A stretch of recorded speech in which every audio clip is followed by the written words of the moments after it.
Afternoon.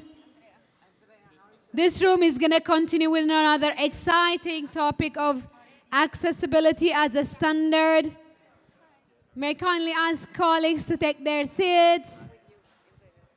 After this fantastic discussion on assistive technology, thank you so much. Yes. Thank you.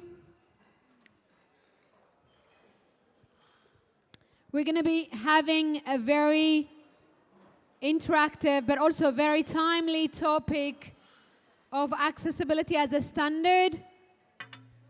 I'm not sure how many of you have been on the news, especially the disability-related news, this week, this past week, and this week, where accessibility was challenged at the UN platform.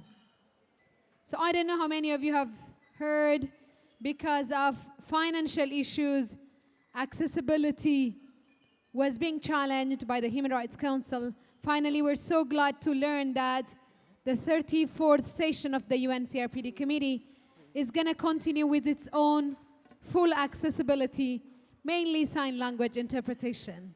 And thanks to all those who have made their voices heard through social media and different channels. So, when we talk about accessibility, people think that it's technical. Is it only technical? Yes, some people tell me, I'm not an engineer, I don't know about accessibility. It's not merely technical, it's also political. Having or not having accessibility determines who is in and who is out. That determines the space for participation.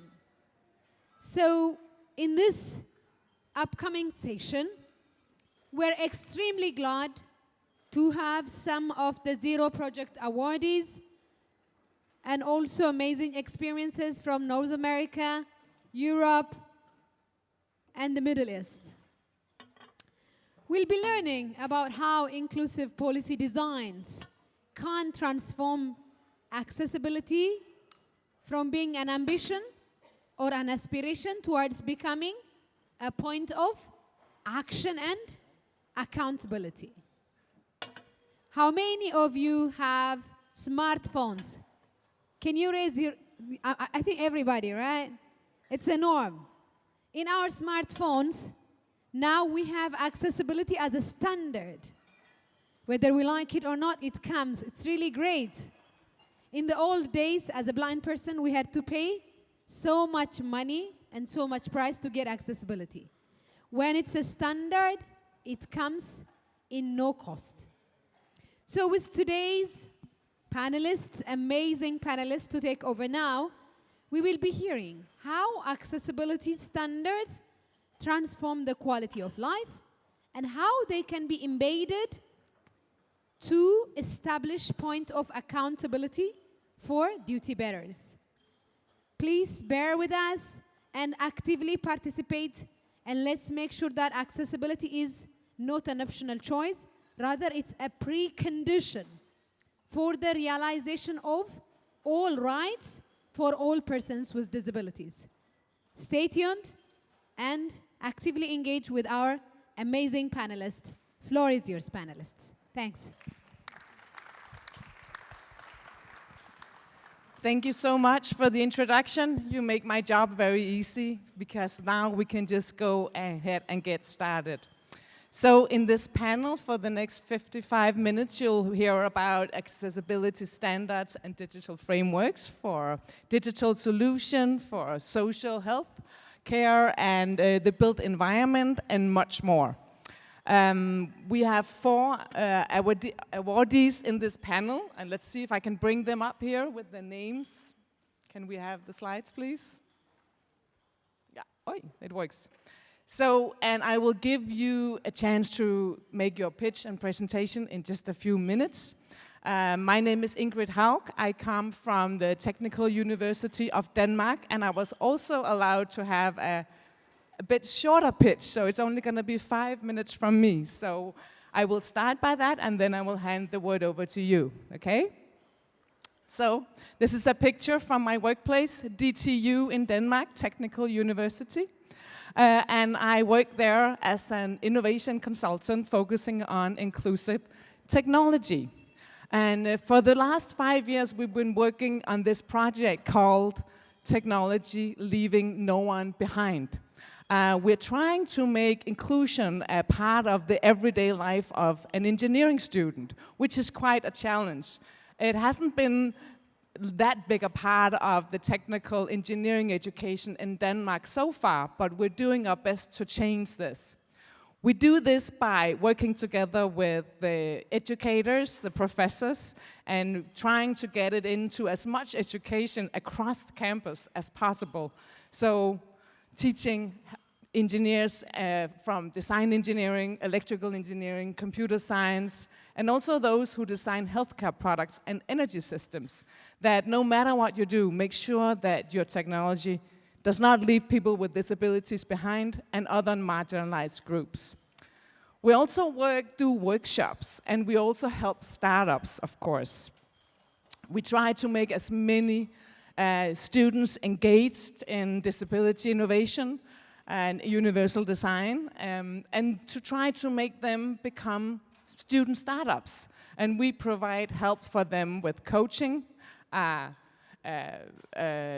We give them seed grants, and we also give them opportunities to speak and present and pitch their ideas to networks and conferences, and in many cases as possible.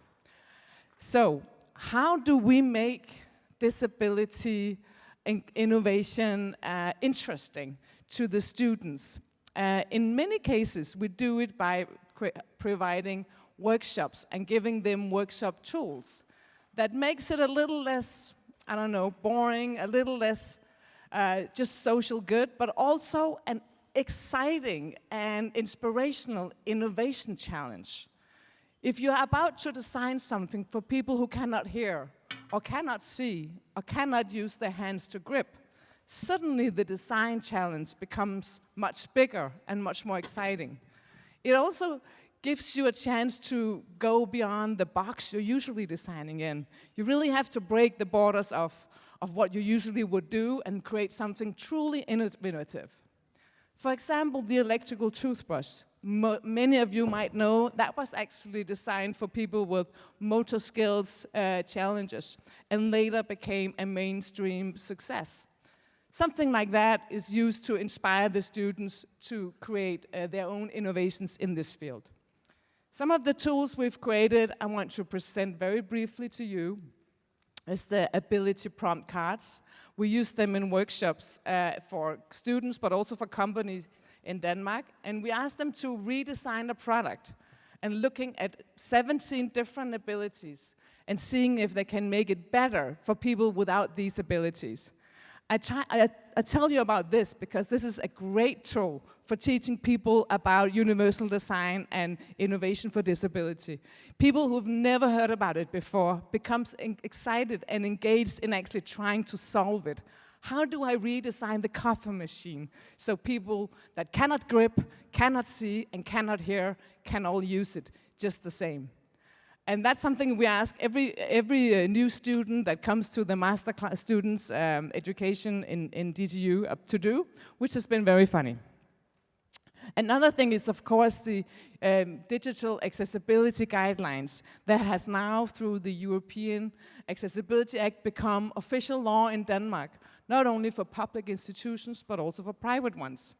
And we have created this deck of cards that is also made to make it much more engaging for the students to work with digital inclusion.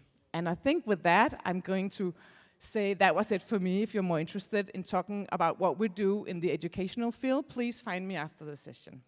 But now, for the real stars of this session, I would like to give you each a chance to present your project. And I will start with Dino Zupa, who is working for the accessibility standards in Canada.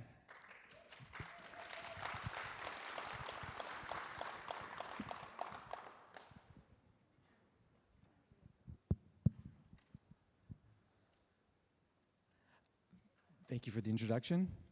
It's a real honor and privilege to be here today. We had a great introduction, and I don't know her name, but she mentioned standards and how standards run our cell phones. So when we take a historical perspective, formalized standard development has been going on for about 100 years. And the research that supports the standard development has been going on for 200 years. And can you imagine that never once there was a concerted effort to remove all the barriers from these processes, from standard development and research, so people with disabilities can fully engage, participate, and lead these processes? That was our innovation challenge. So we set out at ASC, in Canada in particular, to remove those barriers so that people with disabilities could have an equitable experience when standards and research was conducted. Great. So as we went on to identify our solution, Canada had its largest consultation in history of people with disability. I think over 5 to 6 million people were involved, people with disabilities were involved. And what they found was that we needed a transformational initiative. We needed something that wouldn't cause, that would create transformational change, not incremental change. In the past, we tried to work with organizations to remove barriers, to create the change we needed. But what was found is that a new organization needed to be created. And in 2019, Canada enacted the Accessible Canada Act. And one of these, and the act focused on creating a barrier-free Canada by 2040. And as part of this, it mandated the creation of a new organization, an organization that will be solely focused on removing barriers in the standard development process and research processes. And that is Accessibility Standards Canada, and that's the organization I lead. When this organization was created by legislation, it was given 4 pillars in its mandate. Its first pillar was to only develop standards focused on accessibility. The second pillar was to facilitate research to support the standards.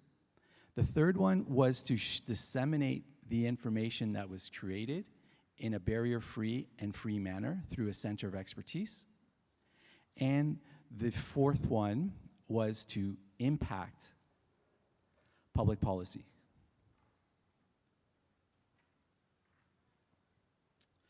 And as every innovation has a key to its success, and our key to our success was embedding nothing without us in every step of the standard development process. Now, it wasn't just token participation or involvement. It was contribution, participation, and leadership. We mandated leadership in every stage of the standard development process of people with disabilities. And that was the transformation. That was the innovation.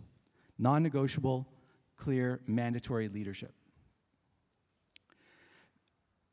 Out of the 40,000 individuals that are helping us today develop our standards and research, over 50% of these individuals identify as people with disabilities.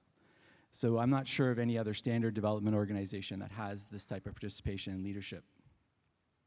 What's also noteworthy is that 85% of the same individuals identify as equity deserving groups. So we also bring an intersectional perspective, an intersectionality lens to our work. So the individuals have intersecting identities. That creates more inclusive, diverse standards that meet the needs of more people. So here on this slide, we have an image, the image with more people in it is an image of a technical committee. This is a group that develops our standards. And the other image is an image of staff, ASC staff that support them. In this group, we had individuals who used English, French, American Sign Language, Quebec Sign Language, which is our equivalent of French, tactile sign language, screen readers, and neurodivergent individuals who needed different time. So when you take those individuals that use those languages and give it to a traditional standard development organization, it would not be possible to work together. We found a way through innovative ways, and this group here published our one of our first standards for ASC. So this was the true innovation, this is the true leadership with people with disabilities. The next slide, I thought this was fitting to include it here. I don't know, when you walk into the UN building, I don't know if any of you noticed that there was these sustainable goal figures around in the hallway. Well, we benchmarked ourselves to that to ensure Canada's commitments to the United Nations. And we found, and our 82% of our standards support, our standards support 82% of the UN Sustainable Development Goals, and our standards support 96% of the articles in the Convention of Human Rights. So our third pillar is our Center of Expertise. Our Center of Expertise is barrier-free, it's free for everybody to use, and currently it has information for over 40 standards and 100 research projects, and it's growing, continually growing every day. We have over 150,000 users that visit it every year. This is just, the Center of Expertise is searchable. This is an example. So the last piece of our innovation or our project is the influence on public policy. Because our standards are led by people with disabilities from the beginning and every stage of the way, we've been able to get our standards referenced in regulation and in government policies. And what's really interesting, if the world wants an accessible version of the standard EN 301549, and that's accessibility requirements for ICT products and services, they come to ASC. They come to our Center of Expertise because we're the only organization that has an accessible version of this standard that's used across the world. So that's beneficial to everybody. Lastly, as you could tell, Accessible Standards Canada is a trailblazer in embedding nothing without us in every stage of the way. And as a result, we're definitely the most accessible standard development organization in Canada and maybe the world. Thank you.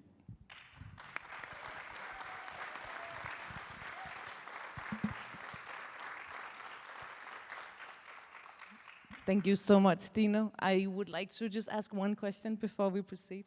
So you said you were working with people with disabilities. So are they invited in by you, or how do you get them to come, and how do you work with them specifically on creating standards? Great. Well, it's not an option, it's mandatory. So we cannot start our work without people with disabilities. Our executive, I'm a person of disability, I'm neurodivergent, so everything we do is led by people with disabilities. So we can't work unless they lead. Yeah, it's just how it is. That's a very good answer. I wish more just said that. It's just how it is. It's just how it is. That's how it's supposed to be. Thank you so much, Dino, for a great presentation. We might have more questions later on if we have time. So if you have a question, we'll have a Q&A with you in the end. But now let's go to the other side of the table where I have Andrea Budegar, who is from the BAU Accessibility company from Chile. Sorry if I didn't say that right. I think it wasn't Spanish enough, but would you please, we should have the clicker going this way, because otherwise it won't work. So I look forward to hearing your presentation. Here you go.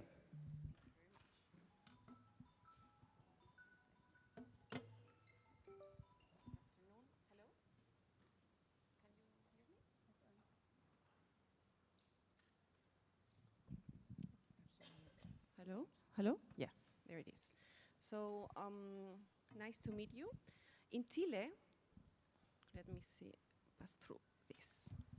In Chile, a student named Juan Jose spent about 1 month per year in extra travel time just to use an accessible restroom over 8 or 15 minutes away from where he studies. In their faculty, the accessible restroom exists, but it's locked for exclusive for people with disabilities. On the paper, of course, it complies, but in the real time, that situation creates a risk. So this is where public policies often fail, not in the standards, but in the day-to-day operation. So when accessibility is not operational, risk grows, and it becomes operational, reputational, legal, and financial risk. So why do we still measure accessibility as a compliance, maybe all over the world? That's exactly what we see out to solve with AURA, that it's accessible universal risk algorithm that we create long time ago. My name is Andrea Budeller. I'm an architect and director of BAU Accesibilidad, BAU Accessibility in English, of course, in Chile. And I lead AURA, the Accessibility Universal Risk Algorithm. Standards defines what should exist, but AURA shows what actually happens. But more important, AURA detects patterns. One locked restroom maybe is a mistake, but a repeat pattern is a governance issue. By identifying pattern across assessed and services, we move from isolated or isolated failures to systematic insights. That's the shift from compliance control to governance intelligence. So, as I told you, this is a governance gap, not just a facility issue. Accessibility comes operational only when accountability is shared across teams. Of course, because the failure happens between teams, not inside your teams, right? It usually happens that. So the question is, how do we turn compliance into governance using metrics, accountability, and traceability? So AURA gives public organizations to structure all that information. AURA accessibility, it's a measure accessibility as risk across infrastructure and services and turn into indicators, priorities, and traceable actions. And it has 3 things that make this scalable. First, we cover infrastructure and services at this time, not just build features, but operation accessibilities.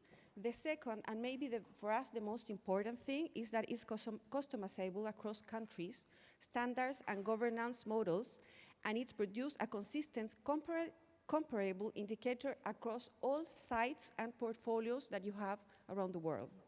And third, we use digital using LiDAR, create a 3D evidence layer, so risk become visible, comparable, and traceable over the time, so that you can each year traceable across the thing.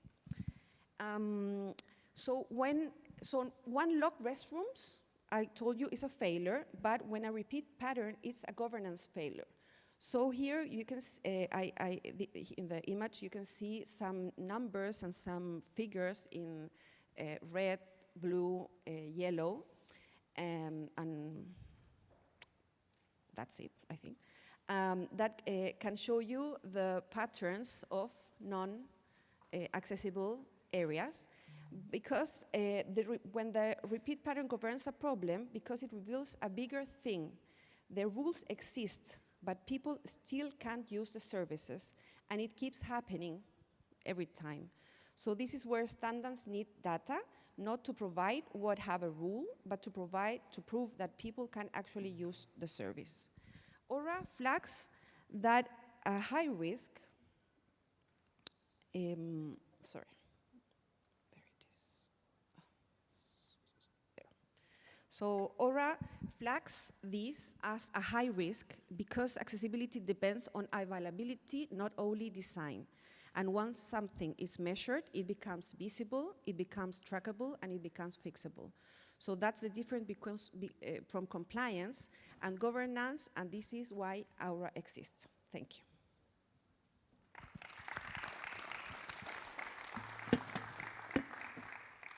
Thank you so much, Andrea. And I have one follow-up question for you because you have a little extra time for you. So I hope that's okay. So this Aura algorithm sounds incredibly exciting. How do you access it as an institution? Is it an app or a website? We're working in the app. And today is a methodology. It's a process that we measured, and we take all the data in data that the binary data. So we took every data and that process, the algorithm process in severance between 1 and 4. Of course, 4 is perfect, 1 is very failure. And all the data that gives you Aura, it gives you a number from 0 to 100. So it's not a percentage, it's a number exactly. So we defined everything in the process, and we are working to in the app right now, so we can do it across the world.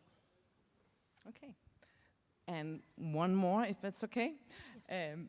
So working with this algorithm, does that mean that you do not need to consult with real users, so to speak? Or can you somehow combine that? Thank you for the question. The algorithm worked. We worked in every company with the person with disabilities and with the company. So that's why it's so, the impact is so important. Each Aura is different. You can have an Aura for your company. I have my Aura for my company, but both have the same weight and the same impact, and can be equivalent, not only in one country, in different countries. That's how it works. Okay. Thank you so much, Andrea. Thank you. Thank you for your presentation as well. And let's move on to the next speaker here, Krzysztof Tchaikovsky. Not Yes, the that's composer, but I'm just going to say it like the composer. Tchaikovsky from Poland. You work at ZUS, which is the Social Insurance Institution. Please go ahead. Thank you very much. Hello, everyone. Hello. My name is Krzysztof Tchaikovsky. I represent the Social Insurance Institution in Poland, now as ZUS. Today I want to talk about how we make our service easy to use for every citizen. Who we are and who we help. ZUS is the most important institution for social security in Poland. Every year we help more than 26 million people. We also support people in difficult times. For example, we help war refugees from Ukraine. People who come to Poland after February 23rd, 2022 can get financial support from us. Right now, about 818,000 Ukrainians are registered with ZUS. We also the situation in Poland. We have many people with special needs. There are nearly 4 million people with official disabilities in Poland. That is about 10.5% of our population. But we know the real number of people who struggle with daily tasks is higher. It is between 5 and 8 million people. Also, Poland is aging very fast. In 2025, the average age was about 43. By the year 2050, nearly 30% of people will be over 65 years old. This means we must make everything simple and accessibility for older people.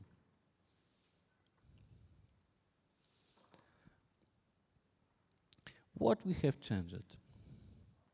ZUS is now an inclusive and barrier-free institution. We create high standards for accessibility. Here is what we did. We create digital tools so people can handle their business from home. We introduced electronic 6-letter certificates. You can now book appointments online using a computer or a smartphone. Almost all those matters can be done via our mobile app. We also care about our office and our teams. We adapted almost 400 buildings for people with disabilities. We employ more than 2,600 people with disabilities. We work with groups and organizations to make sure our service meet their needs.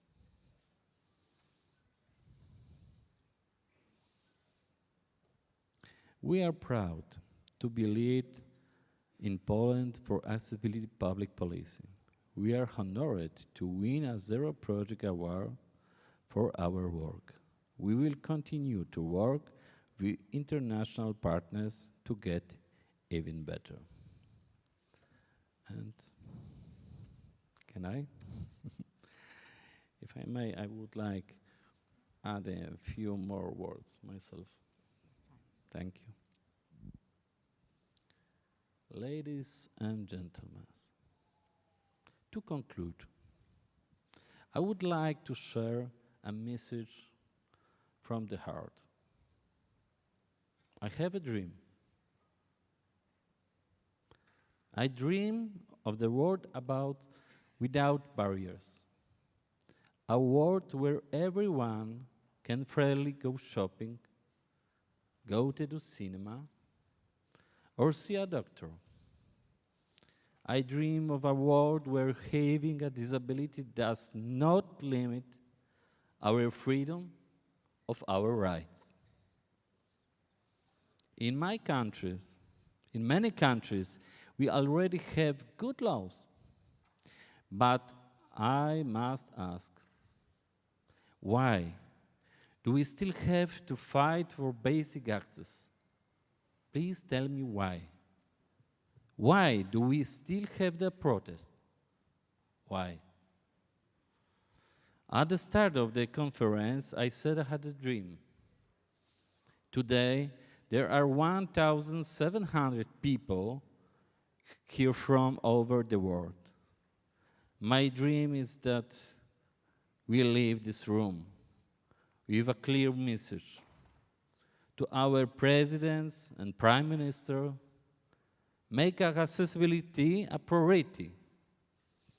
I want to ask Martin Essel, founder of the Essel Foundation and leader of the Zero Project, to help us.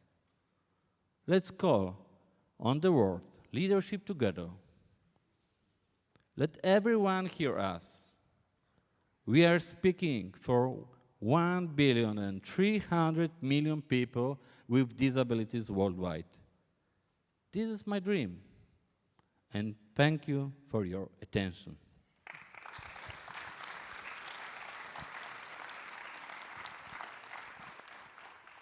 Thank you so much, Christoph, and thank you for the beautiful message in the end. I'm also very impressed by your project, actually exceeding the European regulations for accessibility, which are quite harsh, so that's really impressive, I think, so good. Well done for that. All right, moving on to the final, but not least, presenter in the panel.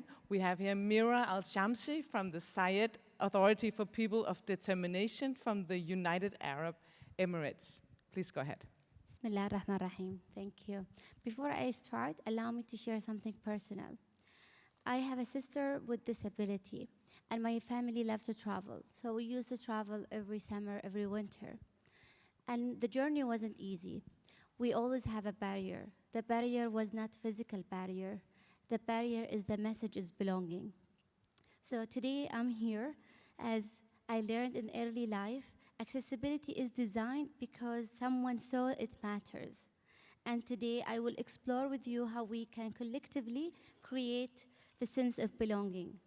In the UAE, we use the term people of determination instead of people of disability, and it's our national vision that reflects the ability, empowerment, resilience of people with disabilities.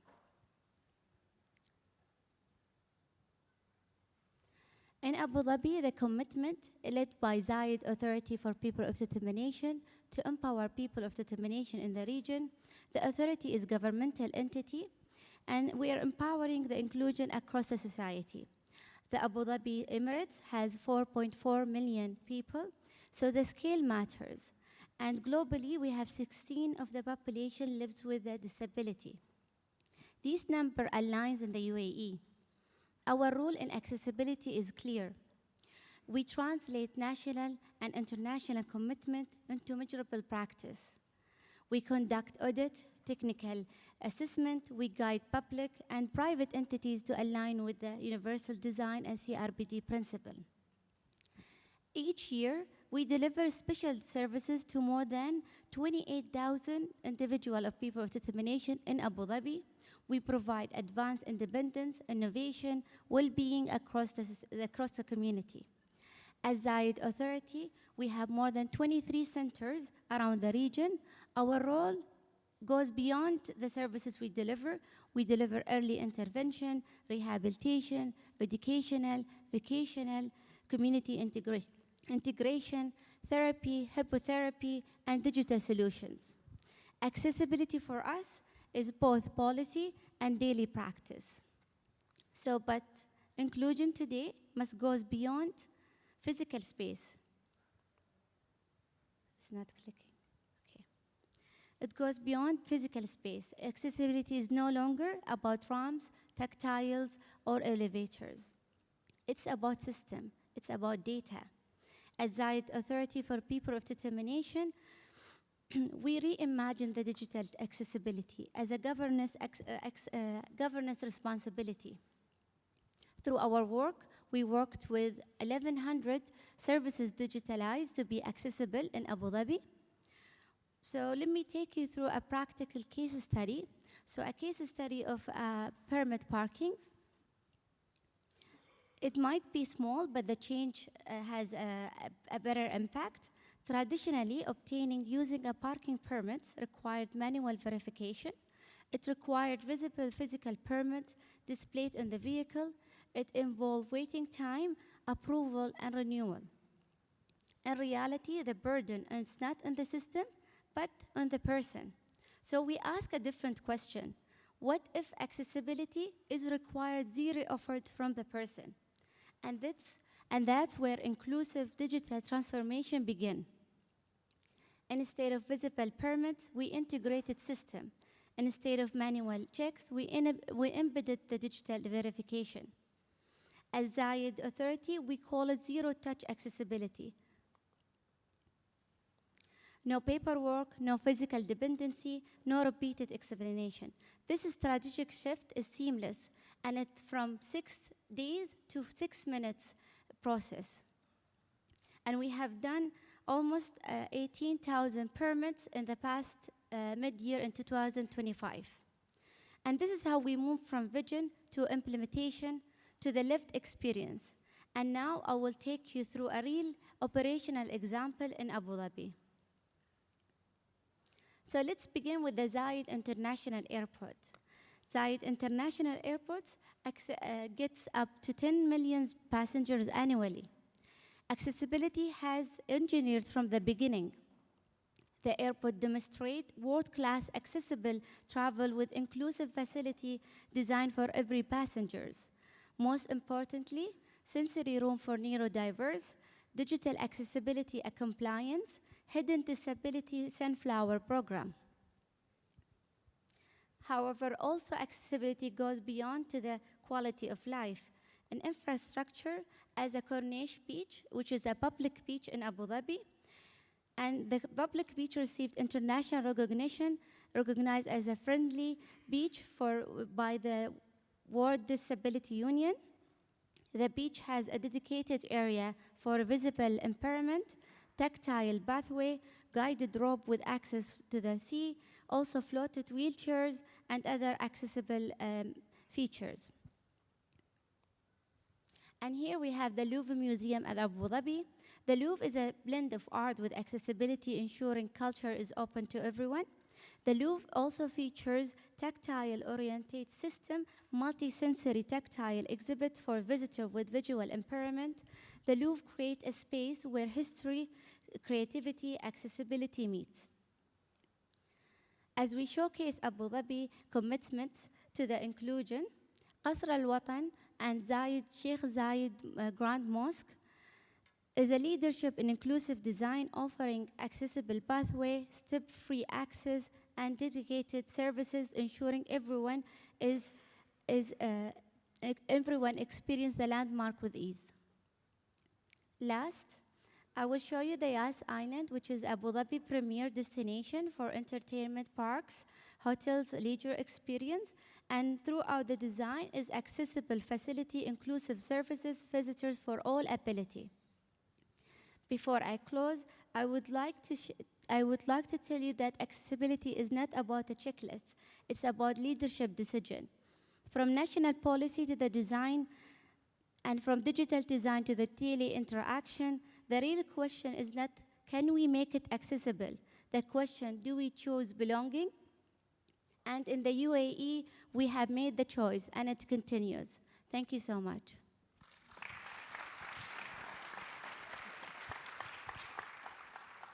Thank you so much, Mira. It was also a great presentation and very inspiring and impressive what you're doing.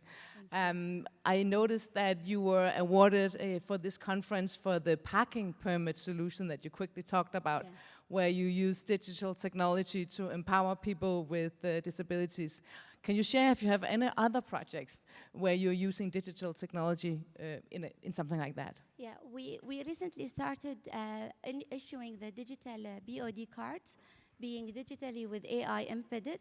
So the process used to take up to 3 days, and now it goes up to 30 minutes, and it's all AI verification.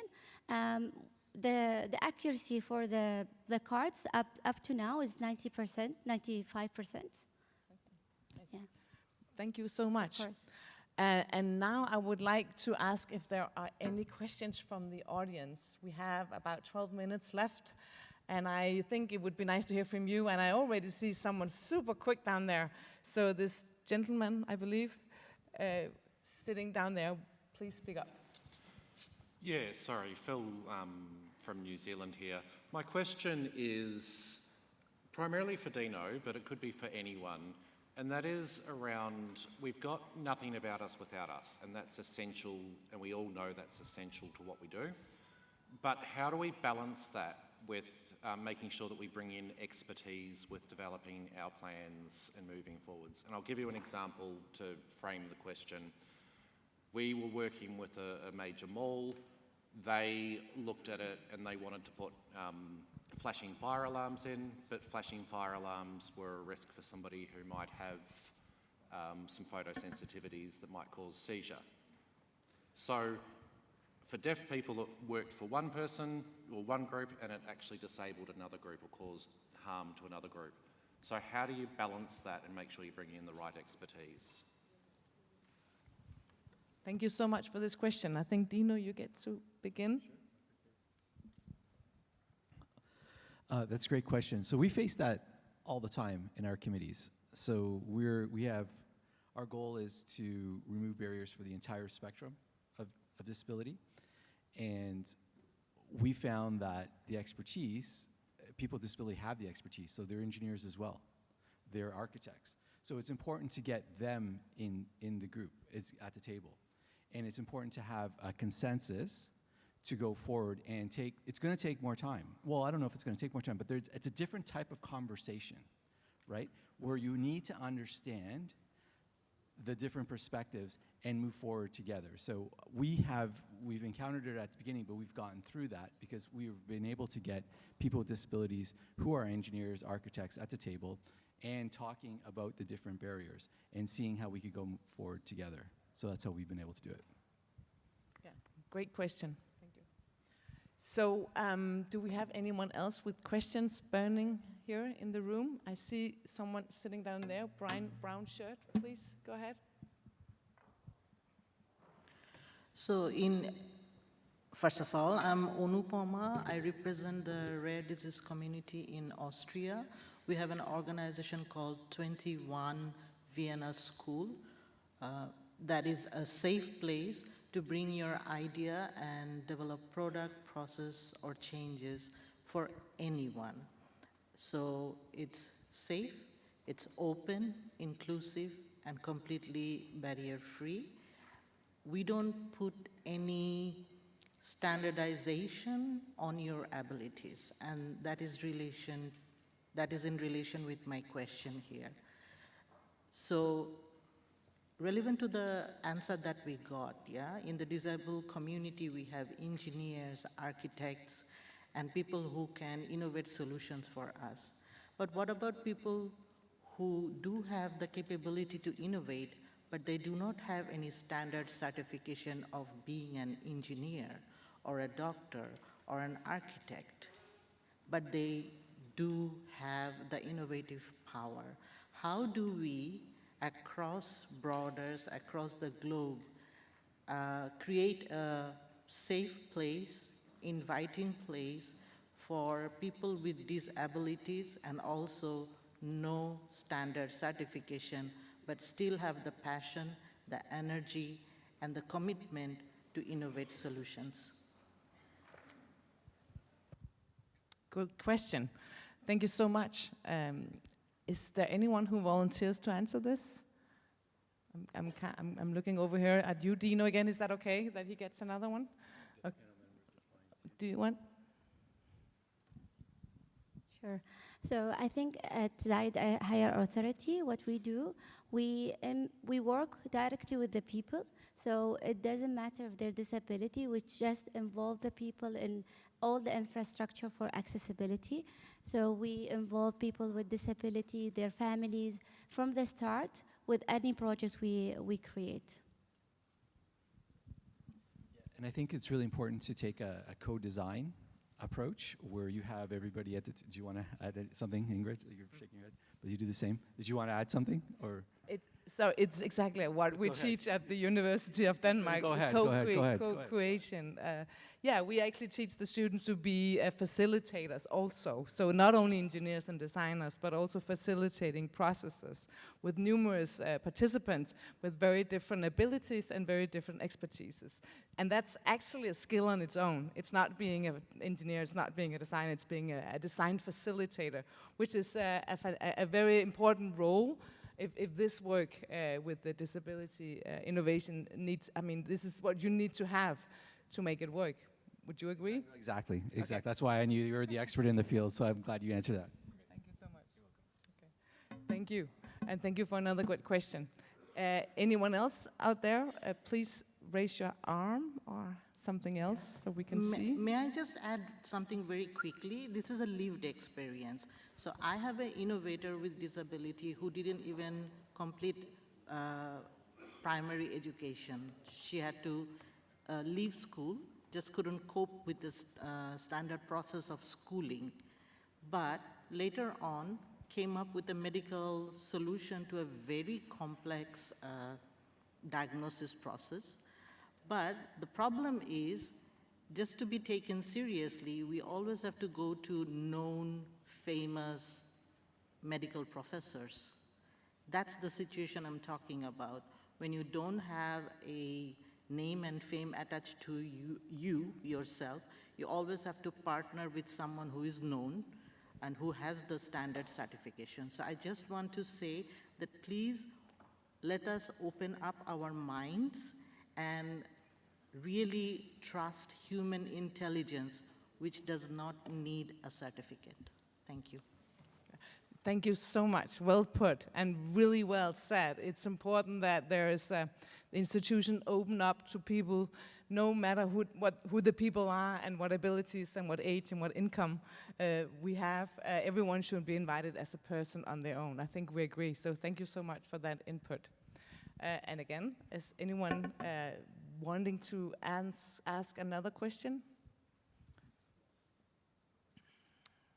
think it will happen if I just wait. Someone will do it just out of pity with me. There we go. It's very quick. The gentleman hello. here. My name is Michael. I'm from Poland. I represent BNP Paribas. And I'm accessibility leader in Poland, in BNP. And I would like to ask you, because this is a public sector, how you cooperate with business in your countries, because I think that we can't speak about fully accessibility without cooperation with business. In Poland, we have something like society with Business Accessibility Forum, which help us to implement European Accessibility Act and, of course, Polish Accessibility Act, and how you cooperate with business in your countries. And this is not a question to my friend from Poland, because we know how it looks like. So I can answer that. So we operate with businesses and private businesses. For example, in Zayed Authority, we have innovation center. We attract the private centers, private businesses to be part of the innovation, and we work to build a sustainable SDGs approved objectives to go through the BOD's approval and their employment. So this is just a holistic approach where we can have the private with the government. So for us, similar to Mira, but we also do costing studies with our standards. I know that's very important to businesses, so we try to do a feasibility analysis and also try to identify the costs and have businesses at the table and try to have a consensus approach, or at least have a stepped approach. So like that, maybe it's not the entire standard, but it's a piece, and we implement it over a certain period of time. Would you like to add something to that, Andrea? Because I know that your company works both with public institutions and private companies, right?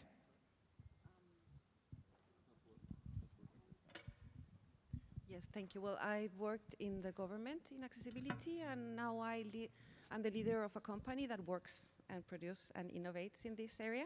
And in Chile, with Aura, we are trying to work with the components and the elements that we define with the company, because it's a different aura in maybe in a museum that in a sports situation, building.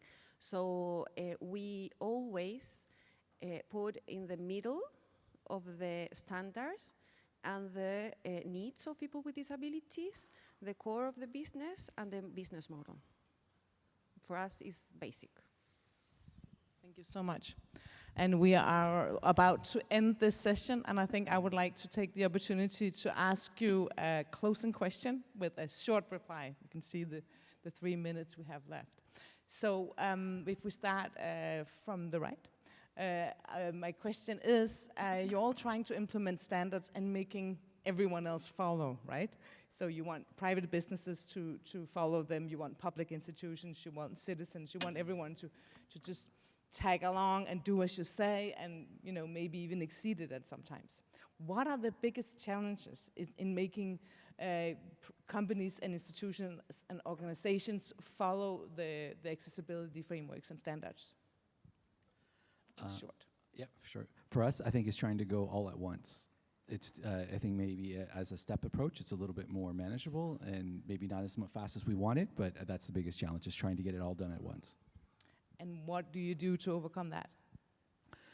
As I said before, we try to do a costing or a stepped approach, so an incremental approach and over a reasonable time frame. Thank you. What do you say? So for us, we also use step by step, and we work with the government and the private in that aspect.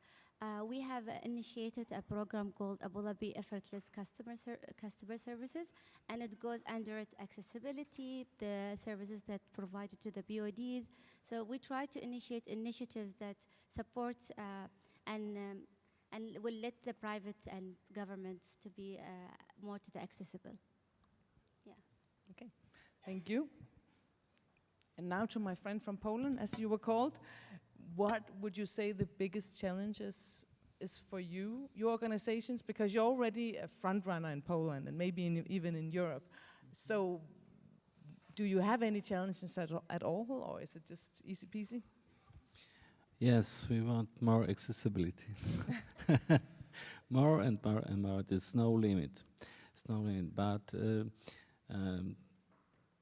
maybe the systems, is more accessibility for people with disabilities. Yes, we have a very big system in the zoos, and we must the accessibility yes. We want more accessibility. We want more people with our team with disabilities. That's a good one. More people Yes. with disabilities working for accessibility. I like that. And finally, Andrea. For us is to work with the accessibility leaderships in the companies. In Chile, we have a very solid norms in accessibility for buildings, but it's very difficult to upgrade, to go up in the governance. So I hope we can try, and we're working with a lot of companies in Chile with this solution. And it's a start of talking through the areas and leading ahead in a more accessible building or services among the years. So working with governments to change policies. It's a governance of exactly. the companies, because the government, it's another area. And of course, I've worked with them. I work with a lot of time there. It's a different area. Thank you so much. And thank you for that. And this concludes the session. We are out of time. I want to thank each of you very much for your presentation and the Q&A. Thank you so much for also being front runners in this field and setting accessibility standards for people to follow. And very good. Thank you very much.